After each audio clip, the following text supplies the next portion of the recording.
Hello, I'm Senator John Cherry, and happy March is Reading Month. In my house, we love to read. Actually, I read this book to my 3-year-old son this morning, and reading is fun and a great way to advance your knowledge. So we're going to go ahead and read Horton Hears a Who by Dr. Seuss.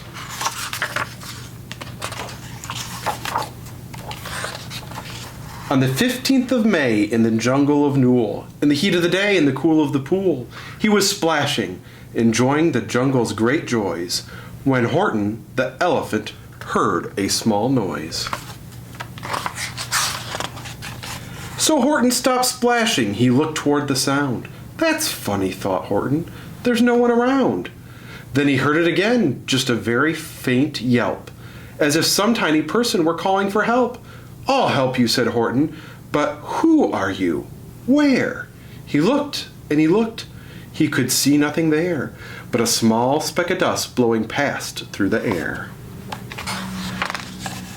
I say, murmured Horton, I've never heard tell of a small speck of dust that is able to yell. So you know what I think? Why, I think that there must be someone on top of that small speck of dust, some sort of creature of very small size, too small to be seen by an elephant's eyes.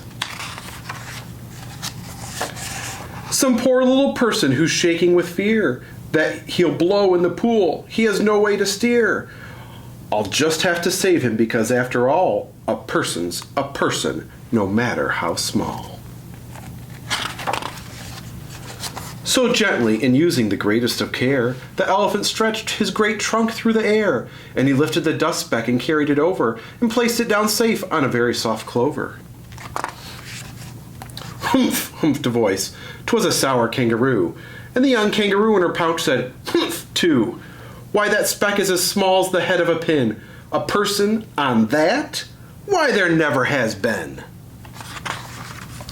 Believe me, said Horton, I tell you sincerely, my ears are quite keen, and I heard him quite clearly. I know there's a person down there, and what's more, quite likely there's 2, even 3, even 4. Quite likely. A family for all that we know. A family with children just starting to grow. So please, Horton said, as a favor to me, try not to disturb them. Just please, let them be. I think you're a fool, laughed the sour kangaroo, and the young kangaroo in her pouch said, Me too! You're the biggest blamed fool in the jungle of Newell. And the kangaroos plunged in the cool of the pool. What terrible splashing, the elephant frowned.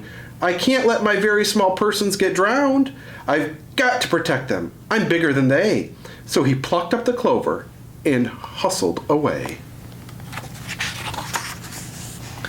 Through the high jungle treetops, the news quickly spread. He talks to a dust speck. He's out of his head. Just look at him walk with that speck on that flower. And Horton walked worrying almost an hour. Should I put this speck down? Horton thought with alarm. If I do, these small persons may come to great harm.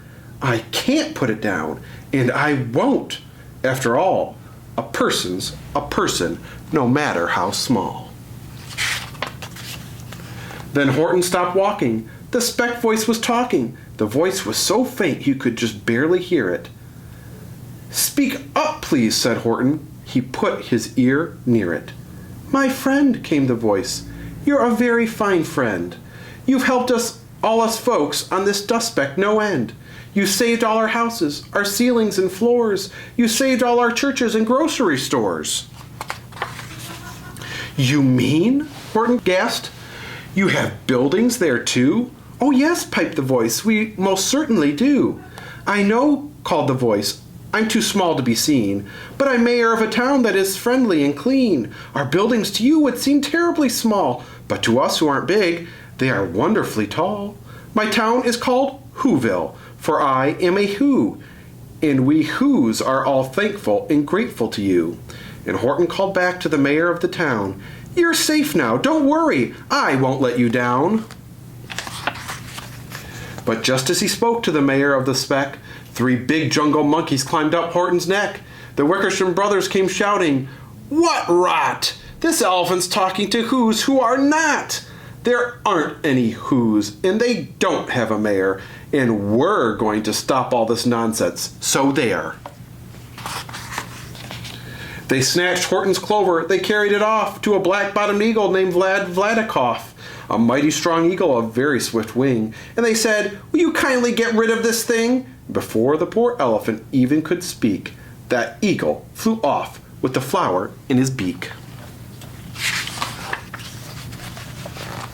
All that late afternoon and far into the night, that black-bottomed bird flapped his wings in fast flight, while Horton chased after with groans and over stones that tattered his toenails and battered his bones, and begged, "Please don't harm all my little folks who have as much right to live as us bigger folks do."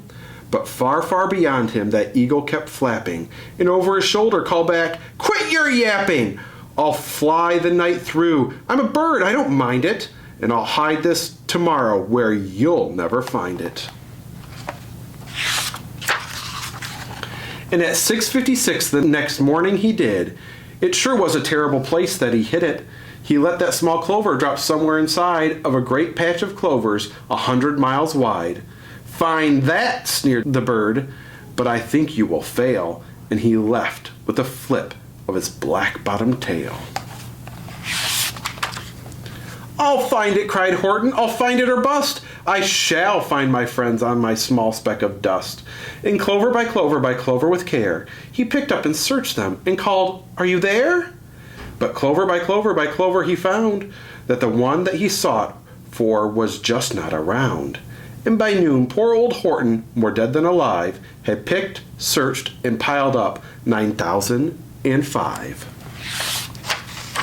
Then, on through the afternoon, hour after hour, till he found them at last, on the 3 millionth flower. "My friends," cried the elephant, "tell me, do tell, are you safe? Are you sound? Are you whole? Are you well?" From down on the speck came the voice of the mayor. "We've really had trouble, much more than our share. When that black-bottomed birdie let go and we dropped, we landed so hard that our clocks have all stopped. Our teapots are broken, our rocking chairs smashed, and our bicycle tires all blew up when we crashed. So Horton, please," pleaded that voice of the mayor's, "will you stick by us who's while we're making repairs?" "Of course," Horton answered, "of course I will stick. I'll stick by you, small folks, through thin and through thick." "Humph," humped a voice. "For almost 2 days you've run wild and insisted on chatting with persons who've never existed. Such carrying-ons in our peaceable jungle. We've had quite enough of your bellowing bungle. And I'm here to state," snapped the big kangaroo, "that your silly, nonsensical game is all through." And the young kangaroo, in her pouch, said, "Me too." With the help of the Wickersham brothers and dozens of Wickersham uncles and Wickersham cousins and Wickersham in-laws whose help I've engaged, you're going to be roped and you're going to be caged. And as for your dust speck, ha! That we shall boil in a hot steaming kettle of bezelnut oil." "Boil it?" gasped Horton. "Oh, that you can't do. It's all full of persons. They'll prove it to you." Mr. Mayor," Horton called. "Mr. Mayor, you've got to prove now that you really are there. So call a big meeting. Get everyone out. Make every who holler. Make every who shout. Make every who scream. If you don't, every who is going to end up in a bezelnut stew." And down on the dust speck, the scared little mayor, quick, called a big meeting in Whoville Town Square. And his people cried loudly, they cried out in fear, "We are here! We are here! We are here! We are here!" The elephant smiled. That was clear as a bell. "You kangaroos surely heard that very well." "All I heard," snapped the big kangaroo, "was the breeze and the faint sound of wind through the far distant trees. I heard no small voices, and you didn't either." And the young kangaroo in her pouch said, "Me neither." "Grab him," they shouted, "and cage the big dope. Lasso his stomach with 10 miles of rope. Tie the knots tight so he'll never shake loose. Then dunk that dumb speck in the bezelnut juice." Horton fought back with great vigor and vim, but the Wickersham gang was too many for him. They beat him, they mauled him, they started to haul him into his cage, but he managed to call to the mayor, "Don't give up, I believe in you all. A person's a person, no matter how small. And you very small persons will not have to die if you make yourselves heard. So come on now and try.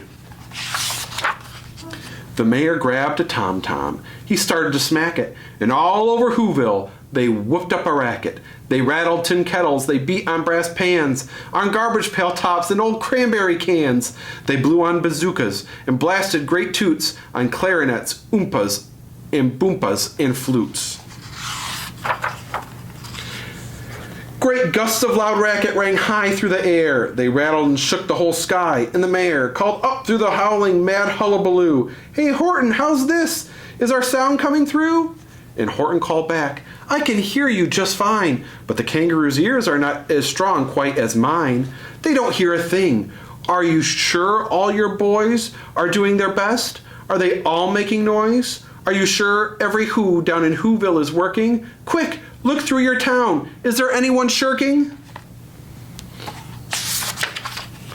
Through the town rushed the mayor from east to the west, but everyone seemed to be doing his best. Everyone seemed to be yapping or yipping. Everyone seemed to be beeping or bipping. But it wasn't enough, all this ruckus and roar. He had to find someone to help him make more. He raced through each building. He searched floor to floor. And just as he felt he was getting nowhere, and almost about to give up in despair, he suddenly burst through a door, and that mayor discovered one shirker quite hidden away in the Fairfax Apartments, apartment 12J. A very small shirker named Jojo was standing, just standing and bouncing a yo-yo, not making a sound, not a yep, not a chirp. And the mayor rushed inside, and he grabbed the young twerp. And he climbed with the lad up the Eiffelberg Tower. "This," cried the mayor, "is your town's darkest hour. The time for all who have blood that is red to come to the aid of their country," he said. "You've got to make noises in greater amounts. So open your mouth, lad, for every voice counts." Thus he spoke as he climbed. When they got to the top, the lad cleared his throat and he shouted out, "Yop!" And that yop, that one small extra yop, put it over. Finally, at last, from that speck on that clover, their voices were heard. They rang out clear and clean, and the elephant smiled. "Do you see what I mean? They've proved they are persons no matter how small, and their whole world was saved by the smallest of all." "How true, yes, how true," said the big kangaroo. "And from now on, you know what I'm planning to do? From now on, I'm going to protect them with you." And the young kangaroo in her pouch said, "Me too! From the sun in the summer, from rain when it's fallish, I'm going to protect them, no matter how smallish." The end. So I hope you enjoyed that book, and if you did, please go to your local library, the Genesee District Library or the Flint Public Library, and there's plenty more to check out. Thank you very much.